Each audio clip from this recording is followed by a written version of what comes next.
village players of Lausanne. Before our performance starts, we kindly ask that you silence your phones. I promise the family group chat and the duolingual owl will forgive your momentary absence. Thank you. Now, here's a little secret. We're a non-profit organisation run entirely by dedicated volunteers. All the actors, directors, technicians, admin managers and front of house are generously donating their time. But naturally, our lovely sets, costumes, props, year-round storage, printing, insurance, transaction fees, tech updates, website maintenance, you get the idea. They all come at a cost. So, if you enjoy what you see here tonight, do not hesitate to show your appreciation with a donation. No amount is too small, and we've yet to find an amount too big. We accept cash and twint. That said, your presence here already means a great deal to us. Thank you for supporting local theatre. Oh, and finally, have you considered becoming a member? Please do. You'll get exclusive updates on all our events, receive discounts for performance tickets and workshops, and you can even join our theatrical productions. Now, I'd say you've had enough of my disembodied voice. So please, sit back, relax, don't hesitate to spontaneously applaud, and enjoy the show.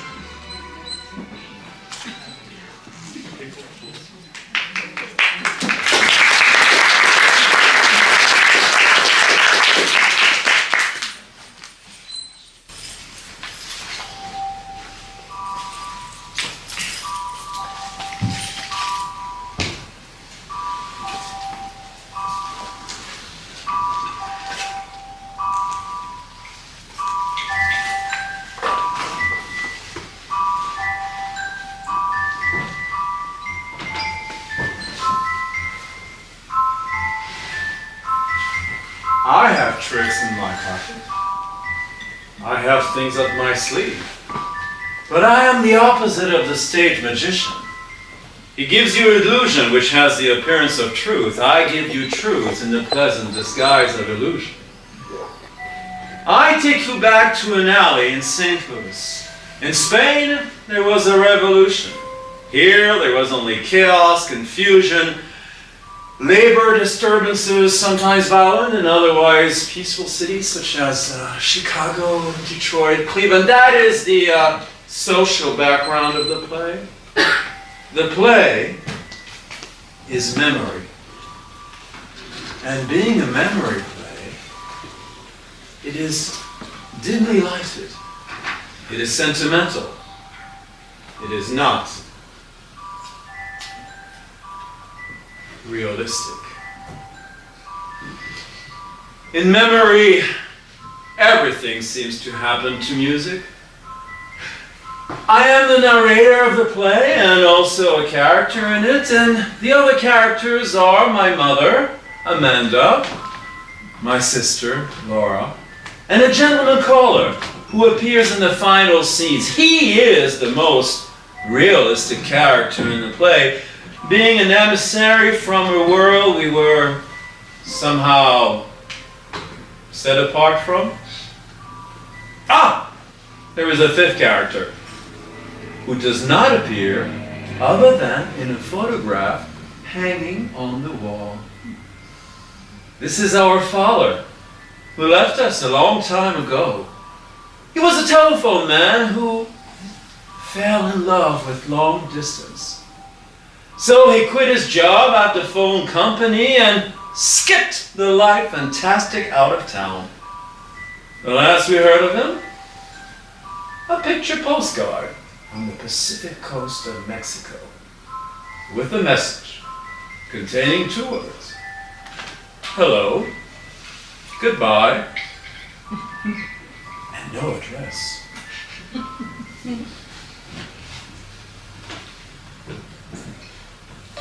You know, Laura, I had the funniest experience in church last Sunday. The church was completely full, except for one pew way down front.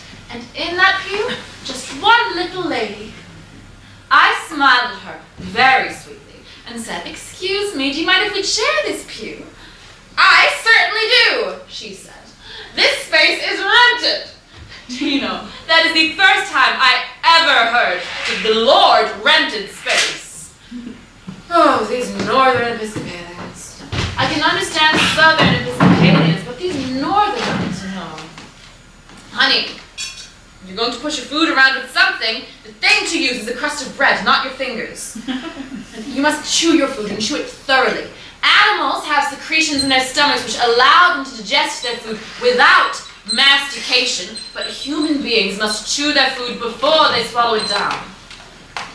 And darling, please eat leisurely. A well-prepared meal has many delicate flavors which have to be held in the mouth for appreciation, not just gulped down. Eat leisurely and chew, darling, chew. Don't you want to give yourself a chance to function? Mother, I haven't enjoyed one bite of my dinner because of your constant directions on how to eat it. It is you that makes me rush through my meals with your hawk-like attention to every bite I take. It's disgusting, this discussion about animal secretions, salivary glands, mastication. Temperament like a metropolitan star. You're not excused from this table. I'm getting a cigarette. You smoke too much. I'll get the coffee. No, darling, you sit down. I'm already up. Resume your seat. Resume your seat. Stay fresh and pretty for the gentlemen callers. I'm not expecting any gentlemen callers. The nice thing about them is they do often come when they are least expected. Right. I remember one afternoon in Blue Mountain when your mother was a girl. Tell it. Again. She loves to tell it. I remember one afternoon in Blue Mountain when your mother was a girl. She received 17 gentlemen callers. Sometimes there weren't enough seats to accommodate them all, and so we had to send down to the parish to fetch the folding chairs. And how did you entertain all those gentlemen callers? I happen to understand the art of conversation. I bet you could talk. I certainly could. All the girls in my day could. They knew how to entertain their gentlemen callers. Yes? It wasn't enough to be possessed of a pretty face and a graceful figure, although I was not slighted in either respect. But one had to have a nimble wit and a tongue to meet any occasion. And what did you talk about? Why, things of importance going on in the world. Never anything common or coarse or vulgar. No, my callers were gentlemen. Some of the most prominent men on the Mississippi Delta, planters and sons of planters. There was Chad Lachlan. He later became vice president of the Delta Planters Bank. Oh, and Hadley Stevenson. He was drowned in Moon Lake. My goodness. He certainly left his widow well provided for. $150,000 in government bonds. Oh, and then there were the Cutchery brothers, Wesley and Bates. Bates was one of my own bright particular beaux. He got in a quarrel with that wild Wainwright boy, and they shot it out on the floor of the Moon Lake Casino. Bates was shot in the stomach. He died in the ambulance on the way to Memphis. My goodness. He certainly left his widow well provided for, too. 7,000 or 8,000 acres. And he never loved that woman. She just caught him on the rebound. No, it was my picture they found of him the night he died.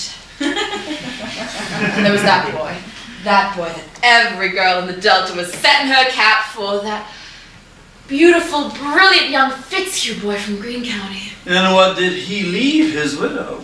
Never married.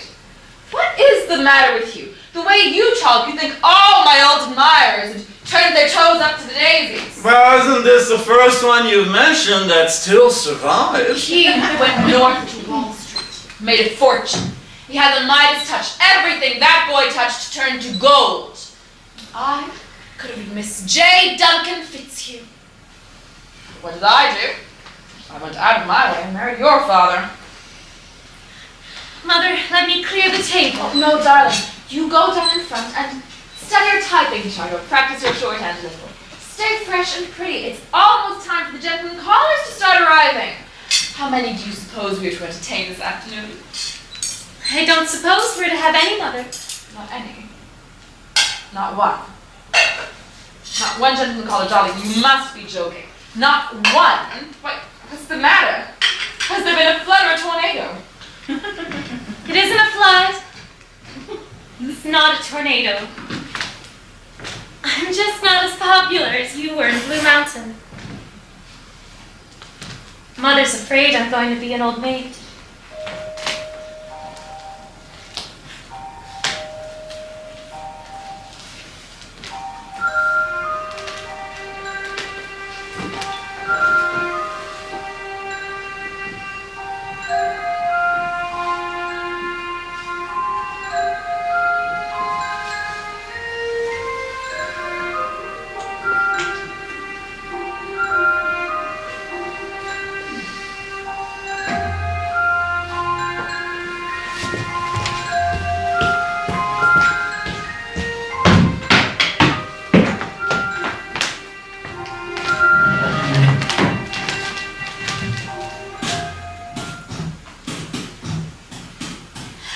Hello, Mother. I was just... Oh, yes, you were just practicing your typing, I suppose? Yes. Deception, deception, deception. How was the DAR meeting, Mother? DAR meeting? Didn't you go to the DAR meeting? No, I didn't go to any DAR meeting. I didn't have the strength, I didn't have the courage. No, I wanted to find a hole in the ground and crawl into it and stay there for the rest of my entire life.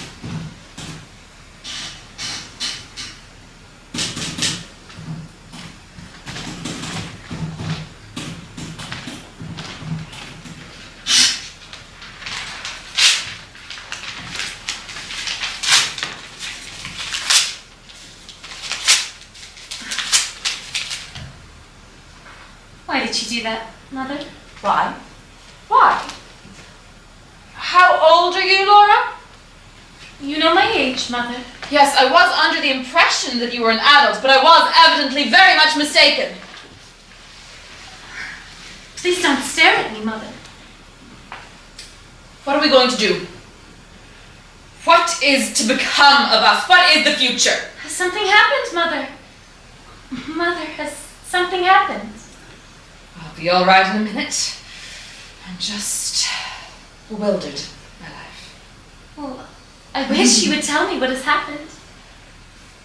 I went to the DAR this afternoon. As you know, I was to be inducted as an officer. I stopped off at Rubicon's Business College to tell them about your cold and ask how you were progressing down there. Oh. Yes. Oh. Well, I went straight to your typing instructor, introduced myself as your mother. Now, she didn't even know who you were. Wingfield, she said. No, I'm afraid we haven't any such scholar enrolled in this school. I assured her she did. No, I don't think so, she said. Unless you mean that terribly shy little girl who dropped out after a few days' attendance. No, I said, I don't mean that one. I mean my daughter, Laura, who's been coming to classes here every day for the past 6 weeks. Excuse me, she said. And she got down the attendance book. And there was your name, printed, unmistakable. Alongside all the days you'd been absent. I still told her she was wrong. I said there must be some mistake, some mix-up in the records. No, she said. I remember her perfectly now. She was that terribly shy little girl, and her hands trembled when she typed so her fingers couldn't touch the right keys. When we gave her a speed test, she just broke down entirely. She was sick at stomach, and she had to be carried to the washroom. She never came back. They telephoned the house every day, but there was never any answer. That was while I was working down at the department store, I suppose, demonstrating those things. I was so weak I couldn't stand. I had to sit while they brought me a glass of water. $50 tuition. I don't mind so much about the money, Laura, but all my hopes for any kind of future for you just gone up the spout. Just gone up the spout like that. Don't do that, Laura! Don't play that Victrola.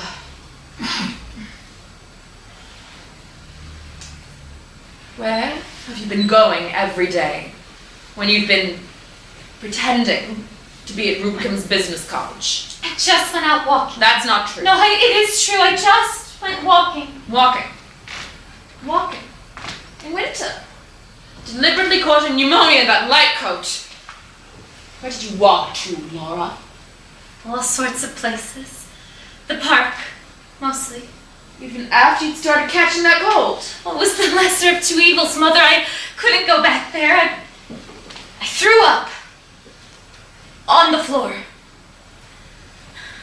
So, from 7:30 till after 5 every day, you mean to tell me you've been walking in the park because you wanted to make me think you were at Rubicam's Business College? Mother, it's not as bad as it sounds. I went in places to get warmed up. Inside where? Well, I went inside the art museum and the birdhouses at the zoo. I visited the penguins every day. Sometimes I did without lunch and I went to the movies. Lately, I've been going to the jewel box, the big glass house where they grow the tropical plants. You did all this just to deceive me. Just for deception. Why, Laura, why? Oh, Mother, when you're disappointed, you get that awful suffering look on your face, like Jesus' mother in the museum. Hush. I couldn't face it, Mother. I couldn't go back there. So, what are we going to do now for the rest of our lives? Stay in this house and watch the parades go by? Amuse ourselves with the glass menagerie? Or eternally play those worn-out records your father left us as a painful reminder of him? No. We can't have a business career. That just gives us indigestion. So, what is there left for us now but dependency all our lives? I tell you, Laura, I know so well what happens to unmarried women who aren't prepared to occupy some position in life. I have seen such pitiful cases in the South. Barely tolerated spinsters living with some brother's wife or some sister's husband, tucked away into little mousetrap rooms, being encouraged by one in-law to go on and visit the next and the next and the next. Little bird-like women without any nest of their own, eating the crusts of humility all their lives. Is this the future we've mapped out for ourselves? I swear I don't see any other alternative, and I don't think that is a very pleasant alternative.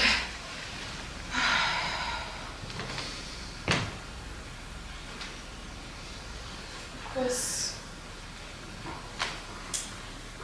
some women do marry. My goodness, Laura, haven't you ever liked some boy? Yes, I did. You did? Yes. I found his picture a while ago. Oh, and he gave you his picture too! No, it was in the yearbook. Oh.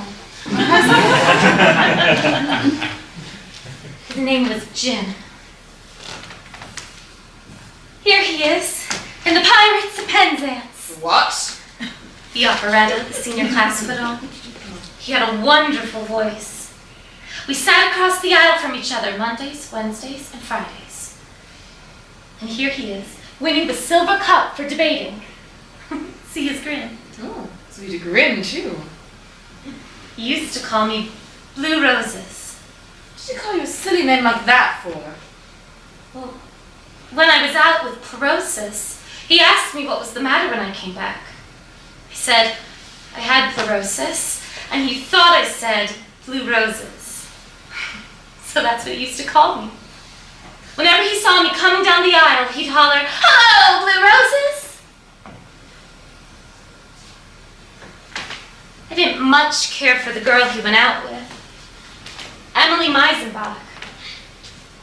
Oh, she was the best-dressed girl in Salden, but she never struck me as being sincere. It said in the paper a while ago that they were engaged. They're probably married by now. That's all right. No, little girls who aren't cut out for business careers sometimes end up married to nice young men. And I'm going to see that you do too. Mother, I matter now. Well, I'm crippled. No, you're not! You're not crippled. How often must I tell you not to use that word? You're not crippled. You just have a slight defect. When someone has a slight disadvantage, you just have to cultivate something else to take its place. Something like charm. Or vivacity.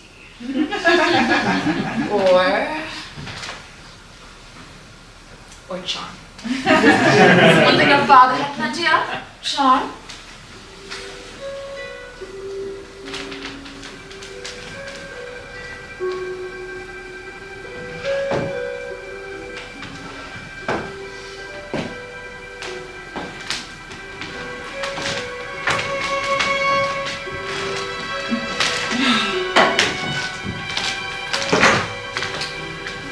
After the fiasco at the Rubicon's Business College, the idea of getting a gentleman caller for my sister began to play a more and more important part in my mother's calculations. It became an obsession.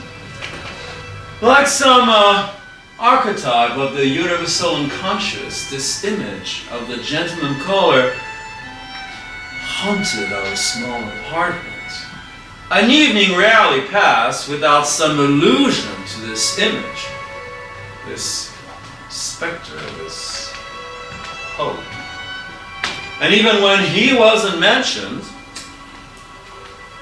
his presence hung in my mother's preoccupied look and in my sister's frightened and apologetic manner. But my mother, was a woman of action as well as words. So she began to take logical steps in the planned direction. Late that winter and early spring, realizing that some extra money would be needed to properly feather the nest and plume the bird, she began a vigorous campaign on the telephone, roping in subscribers to one of those magazines for matrons called the Homemaker's Companion. Ida Scott? Hi, Ida! This is Amanda Wingfield. We missed you at the DAR last Monday. First, I must ask, how is your sinus condition? You are just a Christian martyr, Ida. You're just a Christian martyr. Listen, Ida, I was going through my little red book, and I happened to notice that your subscription to the Companion, it's about to run out. And just when that wonderful new serial by Bessie May Harper is starting. You know, it's the first thing she has written since The Honeymoon for Three. That was unusual, wasn't it? Ida, this one is even lovelier. All about the horse he set on Long Island. A debutante is thrown from her horse, going over the jumps at the regatta, and her spine is injured. Yes, that's what the horse did. He stepped on her. Now, there's only one man in the entire world that can keep her from being completely paralyzed.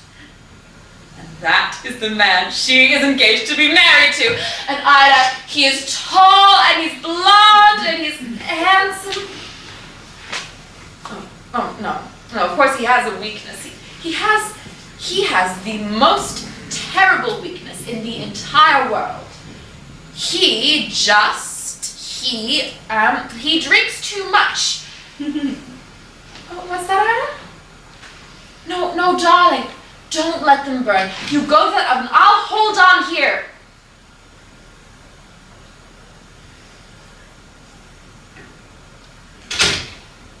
That woman. You know what she did? She hung up on me. Mother, Tom's trying to write. So he is.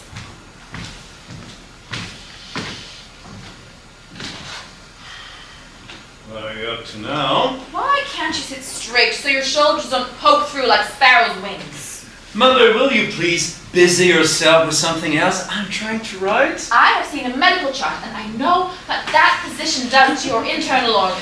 Now, sit up straight, and I can show you. Your stomach presses into your lungs press into your heart, and that poor little heart gets discouraged because it hasn't got enough room to go on beating for you. What in hell Don't you dare am I talk to me like supposed that. to do? What is the matter with you, lady? Have you gone out of your senses? Yes, I have. You have driven me out of them. What is the matter with you lately? You big idiot. Mother, I haven't got a thing, not a single thing left in this house that I can call my own. Lower your voice. Yesterday you confiscated my books. You had Yes, the I nerve. did. I took that book, that horrible novel by the deranged Mr. Lawrence, back to the library. I cannot control the output of diseased minds, nor the people who cater to them, but I will not allow such filth in my house. No, no, no. House? House? House? Who pays the rent on this house? Who makes the slave Don't of you dare talk to me himself? like that! Oh, no. I mustn't say anything. I just gotta keep quiet and let you do all the talking. Let me tell you No, something. I don't want to hear it. You will hear more. No. Listen to me, Toppenfield. I have had enough of your impudence, and I am just about at the end of my patience. Mother, what do you think I am at the end of? Aren't I supposed to have any patience to reach the end of? Oh, I know. It's unimportant to you what I'm doing, what I'm trying to do. You don't think that, huh? I think you are doing things you're ashamed of. And that is why you act like this. I don't believe you go to the movies every night. Nobody goes to the movies every night. Nobody in their right mind goes to the movies half as often as you pretend to. People don't go to movies at nearly midnight, and movies don't let out at 2 a.m. You come in stumbling, muttering to yourself like a maniac to get 3 hours sleep and then go back to work. I can well imagine how you're getting on down there, moping and doping. Doping! Because you are in no condition. Well, that's right. I am in no condition. That's true. How dare you! You jeopardize your job, jeopardize our security. How do you think we'd manage if we got fired? Mother! Do you think I am in love with the warehouse? You think I'm crazy about the Continental shoemakers? You think I want to spend 55 years of my life down there in that Celotex interior with fluorescent tubes? Honest to God, I'd rather someone picked up a crowbar and battered my brains out rather than go mornings, but I go. And sure, every time you come in yelling that bloody rise and shine, I think, how lucky dead people are. But I get up, I go, for $65 a month, I give up everything I dreamed of doing and being ever. And you say that is all I think of? Well, Mother, if self was all I thought of, I'd be where he is, gone, as far as the transportation system reaches. Where are you going? I'm going to the movies. I don't believe that line. Oh! No. Well, you're right. For once in your life, you are absolutely right. I am not going to the movies. I am going to opium dens. Yes, dens of vice and criminal hangouts. I join a gang. I'm a hired assassin. I carry a Tommy gun in a violent case. Pa pa pa pa pa. They call me Killer. Killer Wingfield. Yes, I am leading a double life. A simple and honest warehouse worker by day, but by night, a dynamic czar of the underworld. I wear a patch over an eye and a false mustache, and sometimes I wear green whiskers, and on those occasions, they call me El Diablo! Ooh, I could tell you things that would make you sleepless, Mother. My enemies plan to dynamite this house some night, and yes, some night they will blow us all sky high. And will I be glad? Will I be happy? And so will you be. You will go up, up, up over Blue Mountain on a broomstick with 17 gentlemen callers, you ugly, babbling old witch!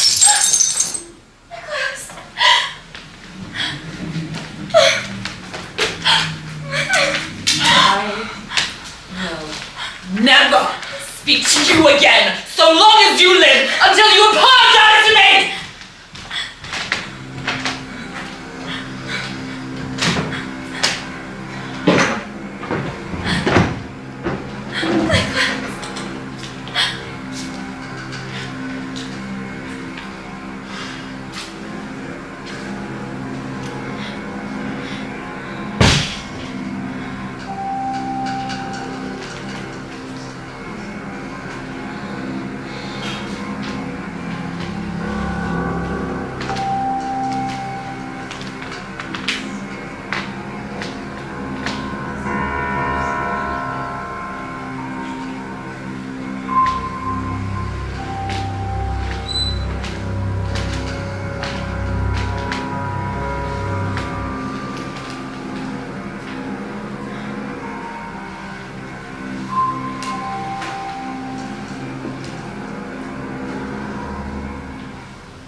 One crack, and it falls through. Tom? Tom? What are you doing? Looking for a housekeeper. Where have you been all this time? I've been to the movies. All this time? Oh. To the movies?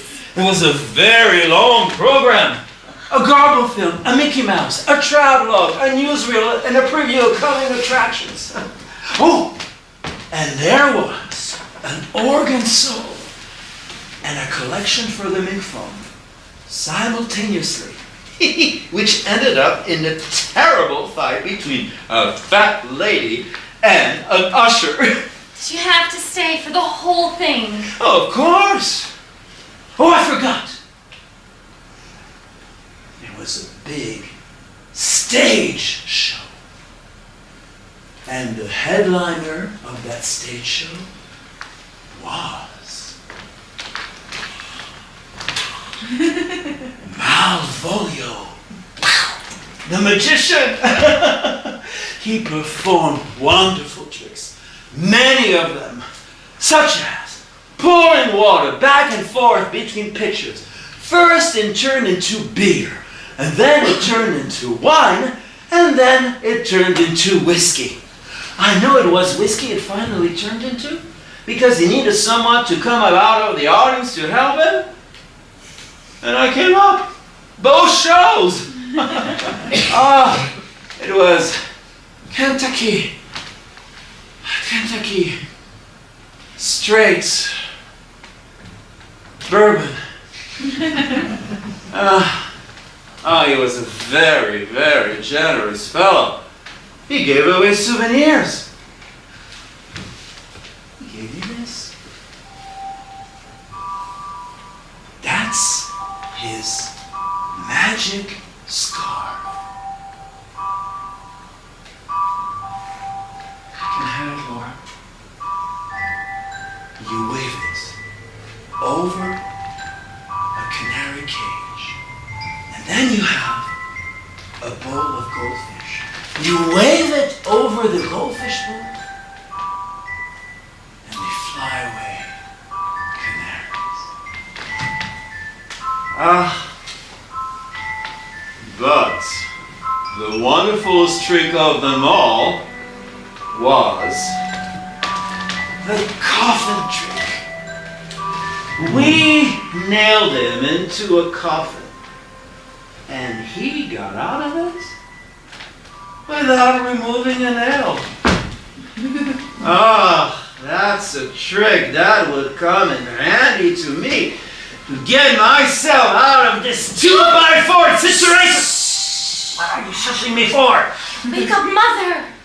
Goody goody, pay her back for all those rise and shines. Oh, Laura.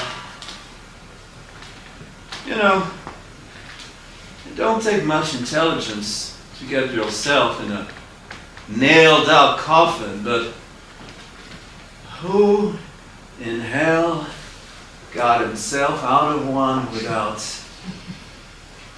removing a nail?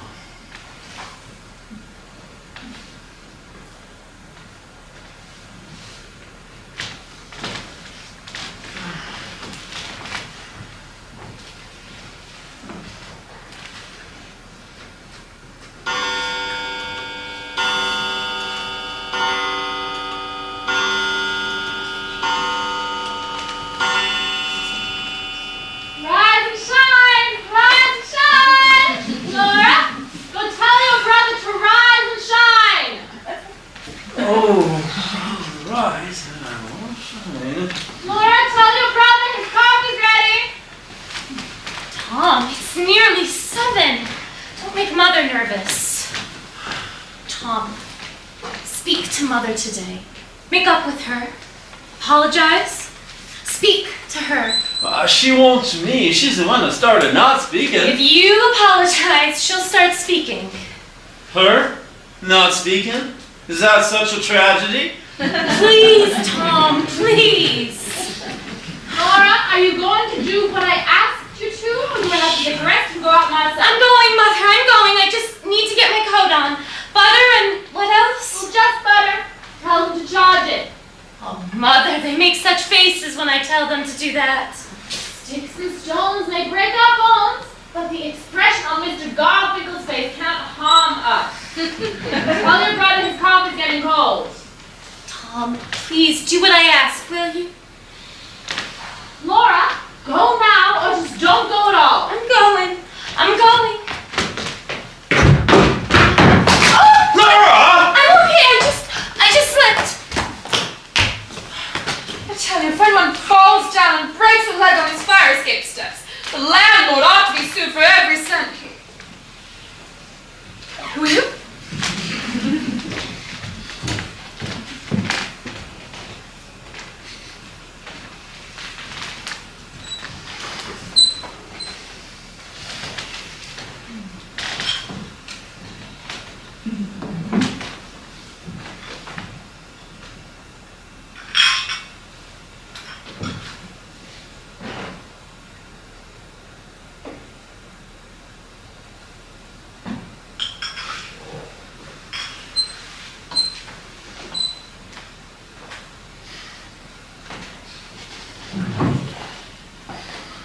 Mother. I'm sorry. I'm sorry for all the things I said. I didn't mean it. I apologize. My devotion has made me a witch. So I make myself hateful to my children. No, don't. I worry so much I don't sleep. It makes me nervous. I can understand that. I've had to put up a solitary battle all these years, but you are my right-hand bower. Don't fail me, don't fall down. I try. That's all right. Just keep trying. You're bound to succeed eventually. full of natural endowments, both my children are. They're very precious children, and I have an awful lot to be thankful for. You must just promise me one thing, Tom. What is that, Mother? You must promise me that you won't ever become a drunkard. I promise you, Mother, I won't ever become a drunkard. That's what worried me so that you've been drinking. Bold Purina? Oh, no, thank you. Shredded wheat biscuit? No, thank you. Just coffee. You have 10 minutes. Don't gulp your coffee down. Drinking too hot liquids makes cancers of the stomach. No, But thank you you. have, please, at least put cream in it. I want it black. To cool it, Tom. Look, you can. I know you, but it's not good for you. In these trying times, we have to do all we can to build ourselves up. The only thing we have to hold to is each other. That's why it's so important. Tom, I sent your sister out so I could discuss something with you. If you hadn't spoken to me, I would have spoken to you. What is it you want to discuss? Laura. Oh. Laura. Yes, Laura. You know how she is. So quiet, but still water runs deep. She notices things. I think she broods about them. The other day I came in and she was crying. What about? You. Me? Yes. She has an idea you're not happy here. What gave her that idea? Any idea. However, you do act strangely. I'm not criticizing, understand that. I know your ambitions do not lie in the warehouse, that like everybody in the wide world, you have had to make sacrifices. But Tom, life is not easy. It calls for Spartan endurance. You know, there's so much in my heart I cannot describe to you. But I never told you this, but I loved your father, and so I know that, Mother.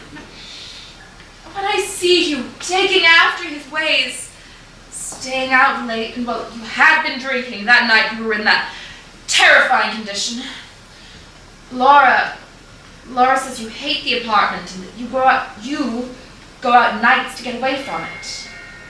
Is that true, Tom? No. Mother, you say there's so much in your heart that you can't describe to me. Well, that's true of me too. There is so much in my heart I can't describe to you. So let's respect each other's... Why, Tom? Why are you so restless? Where do you go to nights? I go to the movies. Tom, you go to the movies. Why do you go to the movies so much? I go to the movies because I like adventure, and adventure is something I don't get much of at the warehouse. Tom, you go to the movies entirely too much. Well, I like a lot of adventure. Most young men find adventure in their careers. Well, most young men don't work at a warehouse. I'm too late. Tom, please sit down. Mother, you want me to punch in red at the warehouse? You have 5 minutes. Sit down. I want to talk about Laura. All right. What about Laura? We have to be making plans and provisions for her. You know, she's older than you. 2 years. And nothing has happened. She just drifts along doing nothing. It frightens me terribly how she drifts.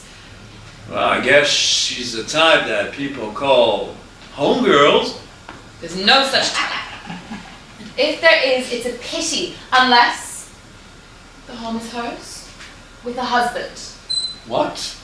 I saw the letter you got from the Merchant Marine. I'm not sitting here blindfolded. Very well, then. Then do it, but Tom, not until there's somebody here to take your place. What do you mean? What I mean is that once Laura is taken care of, with a home of her own, independent, married, then you may go. by land or by sea, whichever way the wind blows you. But until that time, Tom, you have got to look out for your sister. I don't say me, because I'm old and don't matter. I say your sister because she is young and dependent. I put her into business college. A dismal failure. Frightened her so she was sick at stomach. I brought her over to the Young People's League down at the church. Another fiasco. She spoke to nobody. Nobody spoke to her. Now all she does is fool around with those pieces of glass and play those worn-out records. What kind of life is that for a girl to lead? What can I do about it? Overcome selfishness, Tom. Self. It's all you ever think of. I haven't ever had a mind to ask you. I'm too late. Down at the warehouse. Aren't there some nice young men? No! There must be one. Mother. Find one with clean living, does not drink, and ask him out for your sister. What? For your sister! To meet, to get acquainted. Oh my God! Will you, G? Will you? Will you, Tom? Yes! Yes!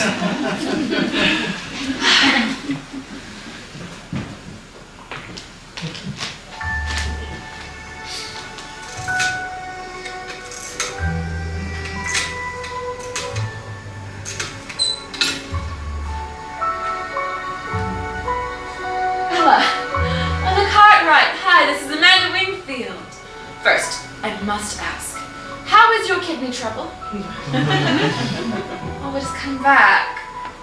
Just a Christian martyr, Ella, that is what you are. A Christian martyr. Now listen, Ella, I was noticing in my little red book that your subscription to the Companion is about to run out, and just when that wonderful new serial by Bessie Harper is starting. It's all about Ella. Ella, what is the matter? You sound so mad. Oh, because it is 7 in the morning? Oh, I'm so sorry, Ella. I forgot you never usually got up until 9. I forgot anyone in the world was allowed to sleep as late as that. I don't suppose I can say I'm sorry enough, can I? Well, but you will. You're going to take that subscription from me all the same? Bless you, Ella. Bless you, bless you, bless you.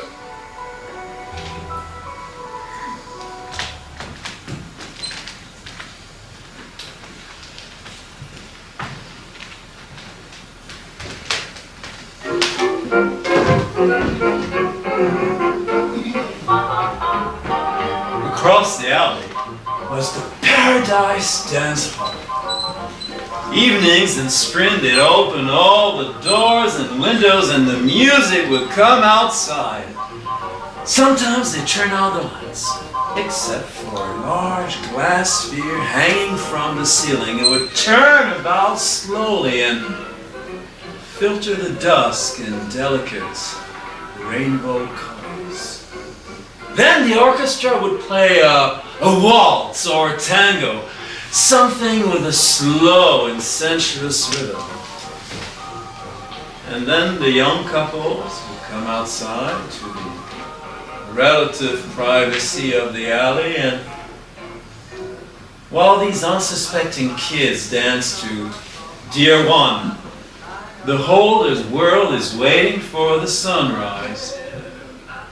What the world was really waiting for was bombardments. Tom, where are you? Out on the terrace for a smoke. Oh no, you smoke too much. A pack a day at 15 cents a pack. How much would that be in a month? 15 times 30?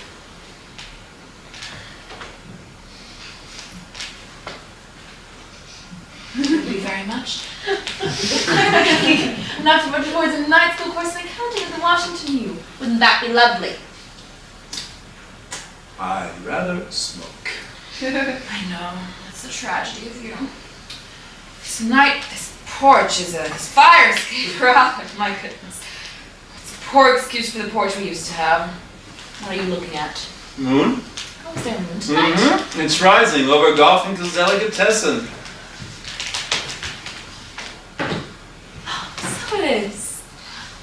such a lovely little silver slipper of a moon. Did you make a wish? Mm-hmm. What did you wish for? Ah, that's a secret.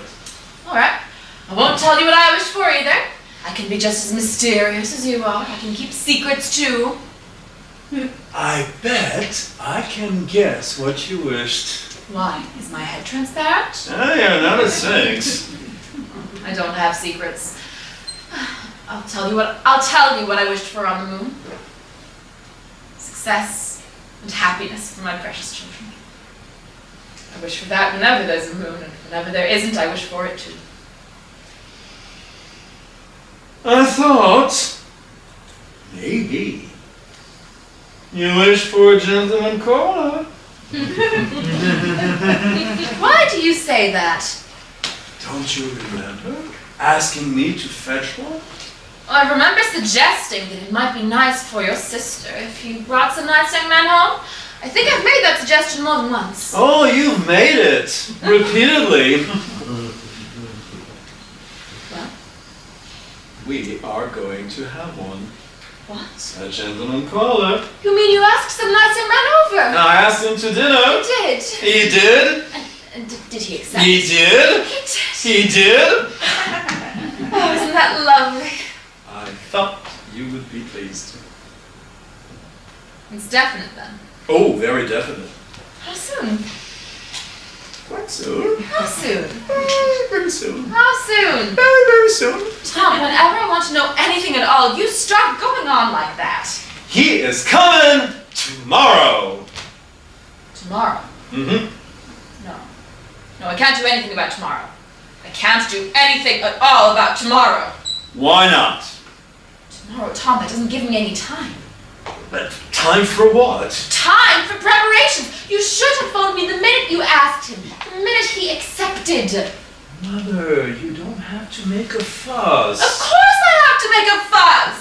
I can't have a man coming over to a place that's all sloppy. It's got to be thrown together properly. And I shall have to do some quick thinking by tomorrow night. I don't see why you have to think at all. You just don't understand. You just don't know. I have those 3 pieces of wedding silver. I can polish that up. I wonder how the old lace tablecloth is holding up. We can't wear anything. We haven't got it. We can't wear anything at all. We haven't got it. Mother, this boy is no one to make a fuss over. I don't know how you can say that when this is the first gentleman caller your little sister has ever had. Now come inside, Tom. What for? I want to ask you some things. Mother, if you're gonna make a fuss, I'll call the whole thing off and tell the boy not to come. Oh no, you mustn't do that. People hate broken engagements. Now, what is this man's name? O'Connor. O'Connor. Mm-hmm. He's Irish. Tomorrow's Friday. That means fish. That's all right. I'll make a mayonnaise. I'll make a salmon loaf with mayonnaise dressing. Where did you two meet? Well, at the warehouse. Where else would I have met him? I don't know. Does he drink? Now, what made you ask me that for? Your father drank. Oh, Mother, don't get started on There's that. nothing I want less for my girl than a man who drinks. Mother, aren't you being a little premature? After all, poor Mr. O'Connor has not appeared on the scene yet. He will. Tomorrow. To meet with your sister. And what do I know about his character? Mother, I want to tell you something. And I mean it sincerely, right straight from my heart. There are a lot of boys who meet girls which they don't marry. You know, you did always have me worried. Because you never learned to stick to one subject. Now, what I want to know is what is his position down at the warehouse? He's a shipping clerk. Shipping clerk? Mm-hmm. That's fairly important. That's where you'd be if you had more get-up. Tell me more about this Mr. O'Connor. Mr. O'Connor. Mr. O'Connor. Mm-hmm. Surely, you must have some other name beside Mr.? His full name is James D. O'Connor. D is for Delaney. Delaney. Mm-hmm. Irish on both sides. And he doesn't drink. Well, shall I call him up and ask him? No, No, I'll call him up and tell him you want to know if he drinks. do that. You have to be discreet about this question. Yes, when I was a girl in Blue Mountain, if a young man was even suspected of drinking, and a young woman was receiving his attentions, if any young woman was receiving his attentions, then she would go down to the minister of the young man's church and ask about his character, or, no, her father. You know, if her father was living, then he would go down to the young man's church and ask the minister about his character. And that is how young girls in Blue Mountain were kept from making tragic mistakes. Mother, how come you made such a tragic mistake? I don't know. That face. The grin fooled everyone. All he had to do was grin and the world was bewitched. I can't think of anything more tragic than a young girl putting herself at the mercy of a handsome face. I do hope Mr. O'Connor's not too good looking. Yeah, actually he isn't. His face is covered with freckles and has a very large nose. He's not right down homely. I wouldn't say right down homely, medium homely, I'd say. Is he up and coming? Oh yeah, I do think he really goes in for self-improvement. Why do you say that? He goes to night school. What does he study? Radio engineering and public speaking. Public speaking, that is good. That shows he intends to be an executive someday. Radio engineering? That is coming. I think it's here. Well, these are certainly very illuminating facts. Facts it is important for any mother to know about any young man who's calling on her daughter, be it seriously or not. Mother, a little warning. I didn't tell him anything about Laura. I didn't let on we had dark, ulterior motives. I just said, why don't you come over for dinner sometimes? And he said, fine, and that was the whole conversation. You know, I bet it was too. You can be as eloquent as an oyster. When he sees how sweet and pretty that child is, he's going to be very glad he was asked over for some supper. Mother, you won't expect too much of Laura, will you? What do you mean? Mother, she seems all these things to you and me because she's ours and we love her, but we don't even notice she's crippled. She's not crippled. Don't use that word. Mother, face the facts. She is. And that's not all. What do you mean that's not all? Mother, you know that Laura is very different from other girls. Yes, I do. And I happen to think the differences are all in her favor. Not quite all. In the eyes of strangers, Laura is terribly shy. She lives in a world of her own, and those things make her seem a little peculiar. Don't use that word! Mother, face the fact, she is. I don't know in what respect she is peculiar.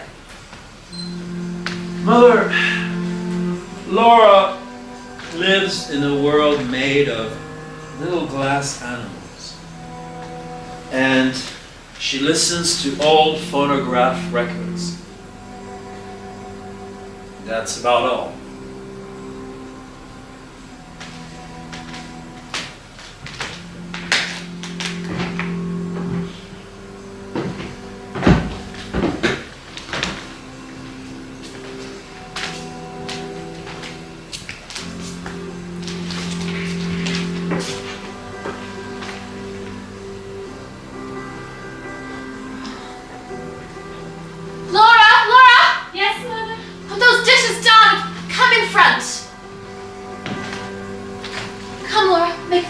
On the moon. Oh. Yes. Lovely. Silver sliver of a moon. wish, dear? What should I wish for, Mother? Happiness. Just a little bit of good fortune.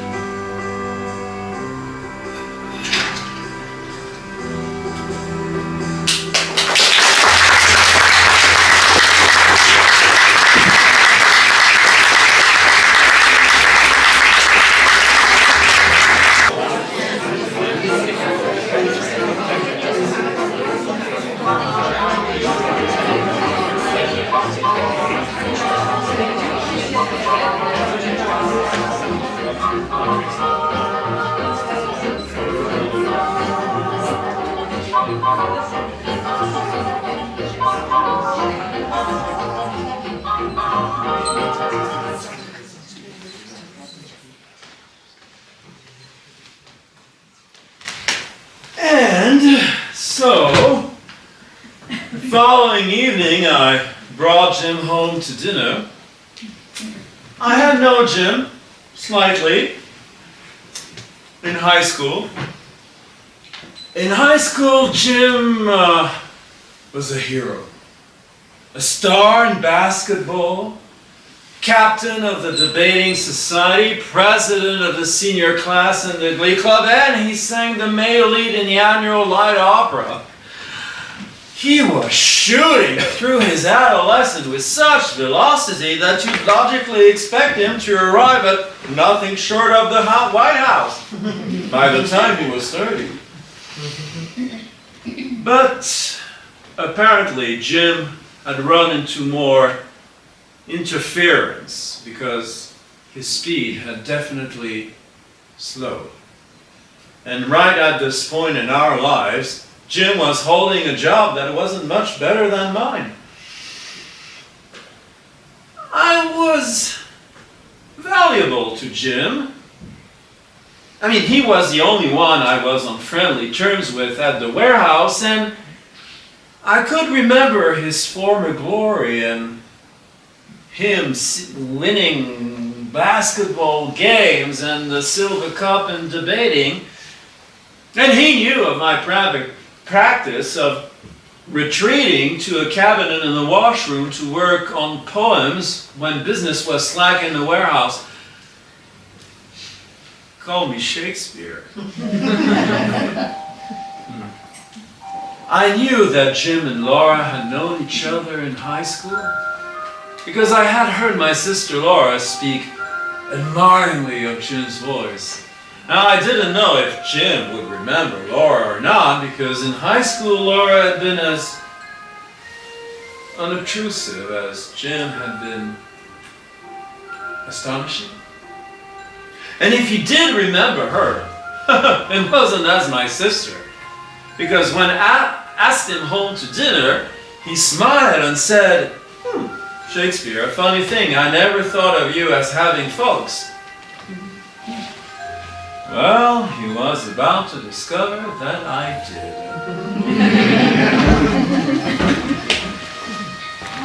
Why are you trembling so, Laura? Mother, you make me so nervous. How do I make you nervous? All this fuss.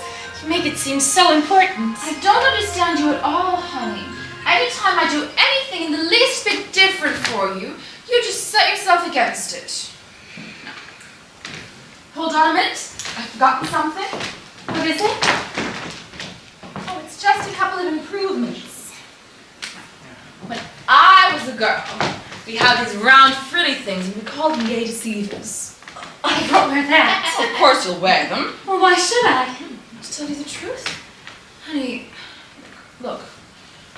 See, you're just a little bit flat-chested, that's all. Mother, you make it sound as if we're setting a trap. We are. All men expect them to be. Look at yourself in that mirror. Just like an angel on a postcard. How lovely. You just hold on a minute. Your mother's going to get dressed up. You're going to be astonished by my appearance.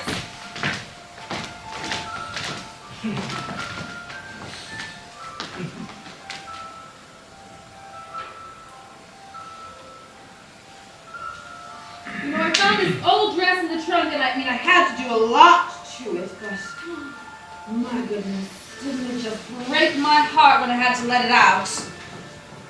Now look at me, Laura. Look at me now. Oh, Mother!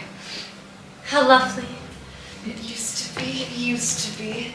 It had a lot of flowers on it, but they got awful tired, and so I had to take them off.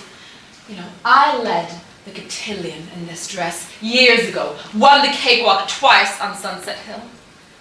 I was wearing it to the governor's ball in Jackson. You should have seen your mother, how she sashayed around the ballroom just like that. You should have seen her. I was wearing it the day I met your father, and I had malaria fever too. Not enough to be dangerous, mind, just enough to make me giddy and restless. Oh, it was lovely. Invitations poured in from all over, and my mother said, "You can't go any place you have malaria fever. You have to stay in bed." And I said I wouldn't. And I just kept going and going. Long walks every afternoon, dances every evening, picnics. Oh, that country. That country was so lovely in May. Lacy with dogwood and absolutely flooded with jonquils. Now my mother said, "You can't keep bringing jonquils into this house. There isn't any space." And I said I would. And I brought them in anyway. Malaria fever, your father and jonquils. I do hope they get in before it starts to rain. I gave your brother a little extra change so he and Mr. O'Connor could take the service car home. Mother, What's the matter? what did you say his name was? O'Connor, why? What did you say his first name was? Oh, I don't remember his first name. Oh, yes, I do. It was Jim. Oh, Mother. Not Jim O'Connor. I'm sure it was. You know, I never met a Jim that wasn't nice. Are you sure his name was Jim O'Connor? Sure, I'm sure. Why? Is it the one that Tom knew in high school? Oh, I don't think so. I think he's just getting to know him down at the warehouse. No, there was a Jim O'Connor we both knew in high school.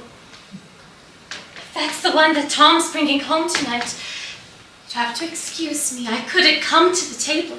Now, what sort of silly talk is this? You asked me once if I ever liked a boy. Don't you remember? I showed you that boy's picture. Do you mean the boy in the yearbook? Yes, that boy. Laura. Laura, did you love this boy? Oh, I don't know, Mother. I only know that if that's the one Tom's bringing home tonight, I couldn't sit across from him. It won't be him. It isn't in the least bit likely. However, whether it is or not, you will come to the table. You will not be excused. Well, I'll have to be, Mother. I don't intend to humor your silliness, Laura. I've had just enough of that from you and your brother both, so just sit down and compose yourself till they get here. Tom has forgotten his key, so you'll have to let me when they come. Mother, no, please, you let them in. How can I do that, Laura, when I haven't even finished the mayonnaise dressing for the salmon? No, please, Mother, you let them in the door. What is all this fuss about? It's just one gentleman's parlor.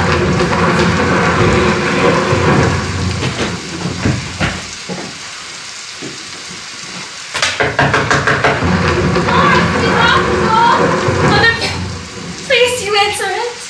What is the matter with you, you silly thing? Mother, you please go to the door. Laura, why have you chosen this moment to lose your mind? You go to that door. I can't. I can't. I'm sick. You're sick. Am I sick? You and your brother both have me puzzled to death. You could never act like normal children. Will you give me one good reason? A single one. Why you should be afraid to open a door. You go to that door, Laura Winkles. You march straight to that door. Have courage in you, honey, to live in.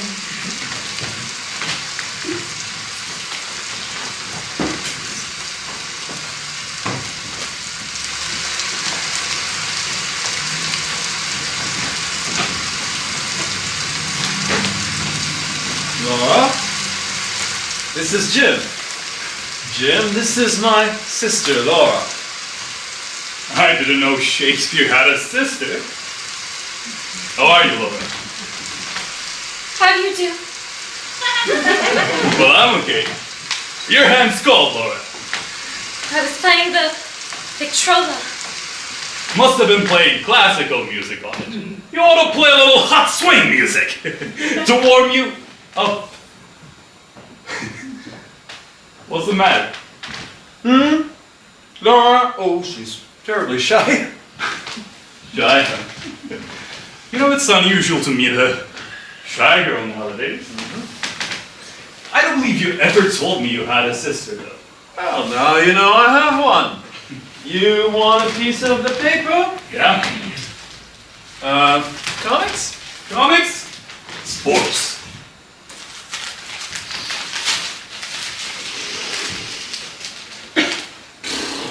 Dizzy Dean is on his bad behavior again. Really? Yeah?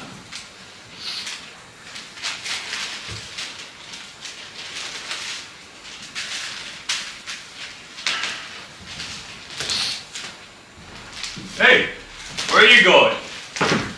Out on the terrace for a smoke.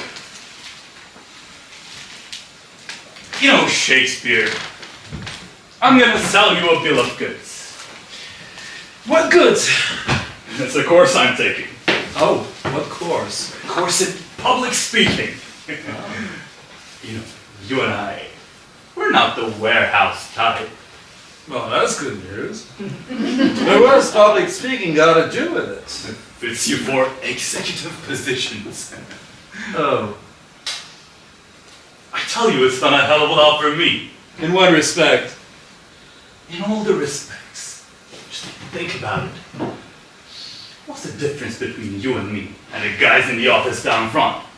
Brains? No. Ability? No. Then what? Well, primarily, it all amounts to just one single thing. What is that one thing? Social poise. The ability to square up to somebody and hold your own on any social level. Tom, Yes, Mother?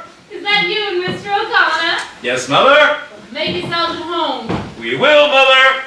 Ask Mr. O'Connor if he'd like to wash his hands. No thanks, ma'am. I took care of that down at the warehouse. Tom.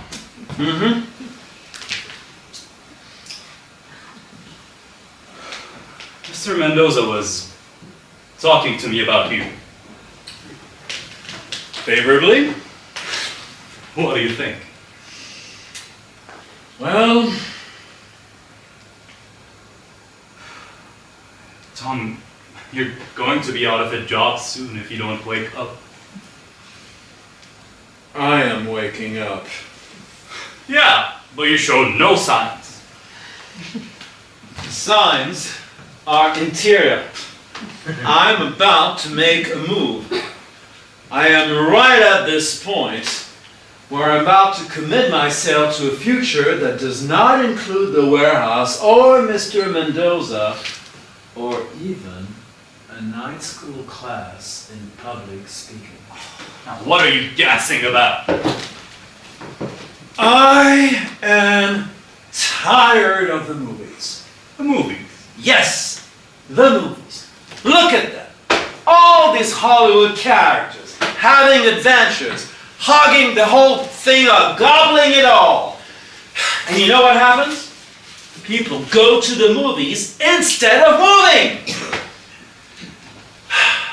All these glamorous people are supposed to have all the adventures for everybody in America, while everybody in America sits in a dark room and watches them having it.